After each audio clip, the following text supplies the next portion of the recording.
संसदेच्या हिवाळी अधिवेशनादरम्यान सोमवारी लोकसभेसह राज्यसभेतही जय भीमचा नारा घुमला. काँग्रेससह इतर विरोधी पक्षांच्या खासदारांनी केंद्रीय गृहमंत्री अमित शहा यांच्या विधानावरून त्यांनी माफी मागण्याची मागणी केली. त्यामुळे दोन्ही सभागृहात गोंधळ निर्माण झाला. त्यावर भाजपच्या नेत्यांनी जोरदार प्रहार केला. त्यानंतर दोन्ही सभागृहांचे कामकाज दुपारी 2 वाजेपर्यंत तहकूब करण्यात आले.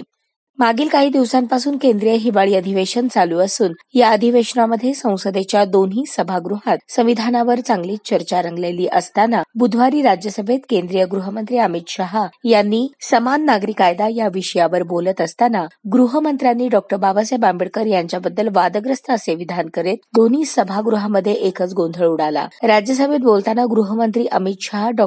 बाबासाहेब आंबेडकर यांच्याबद्दल नक्की काय म्हणाले तेही ऐका. अभी एक फैशन हो गया है, आम्बेडकर आम्बेडकर आम्बेडकर आम्बेडकर आम्बेडकर आम्बेडकर। इतना नाम अगर भगवान का लेते तो 7 जन्मों तक स्वर्ग मिल जाता।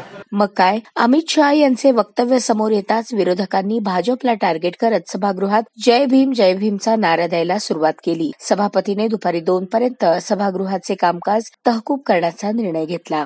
समारंभातून बाहेर पडल्यानंतर विरोधकांनी आपल्या हातात बाबासाहेब आंबेडकर यांच्या प्रतिमा घेऊन भाजप आणि केंद्रीय गृहमंत्री अमित शहा यांच्या वक्तव्याचा निषेध व्यक्त करत संसदेच्या समोर घोषणाबाजी करत ठिय्या मांडला.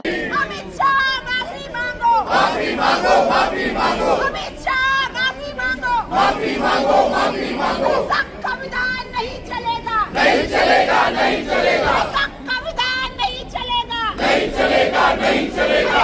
संविधान नहीं चलेगा, नहीं चलेगा, नहीं चलेगा। अमित शाह माफी मांगो, माफी मांगो, माफी मांगो। अमित शाह माफी मांगो, माफी मांगो, माफी मांगो। जय जय जय जय जय भीम, जय भीम,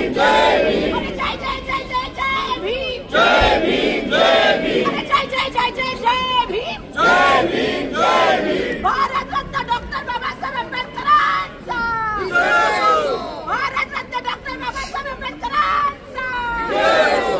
नहीं चलेगा, नहीं चलेगा, नहीं चलेगा, नहीं चलेगा, नहीं चलेगा। अमित शाह माफी मांगो, माफी मांगो, माफी मांगो। अमित शाह माफी मांगो, माफी मांगो, माफी। त्यांच्या पोटात जे होतं तेच त्यांच्या ओठावर आलं असं म्हणत राज्यसभेचे विरोधी पक्षनेते काँग्रेसचे राष्ट्रीय अध्यक्ष मल्लिकार्जुन खरगे यांनी अमित शहा यांच्या वक्तव्याचा समाचार घेताना ते म्हणाले, और वो मंशा जो उनके दिमाग में है कि उनकी जो मनुस्मृति की आइडियोलॉजी है वो और आरएसएस की आइडियोलॉजी जो है वो दर्शाता है कि वो खुद वो बाबा साहब अम्बेडकर के संविधान को रेस्पेक्ट नहीं देना चाहते हैं। उसीलिए हम वो कंडेम करते हैं और I demand his resignation. We all the parties demand his resignation and he should apologise to the country. और वो अपना काम करना चाहिए उन्होंने, और इस ढंग से अगर वो बात करते रहेंगे सारे हिंदुस्तान में आग लगेगी कि बाबा साहब अम्बेडकर का अपमान कोई सहन नहीं करेगा।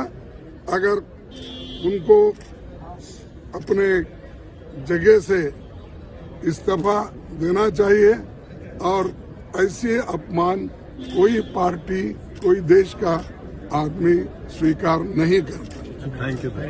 अमित शहा यांच्या वक्तव्याचे पडसाद दिल्लीमध्ये उमटल्यानंतर राज्यात देखील त्याचे पडसाद उमटायला सुरुवात झाली. बुधवारी हिवाळी अधिवेशनाच्या दुसऱ्या दिवशी विधान परिषदेच्या कामकाजावर अमित शहा यांच्या वक्तव्याचे पडसाद उमटताना दिसून आले. विधान परिषदेचे कामकाज सुरू होताच विरोधकांनी केंद्रीय मंत्री अमित शहा यांच्या वक्तव्याचा निषेध व्यक्त करत सभागृहातील चर्चेत सहभागी न होता सभात्याग करताना दिसून आले.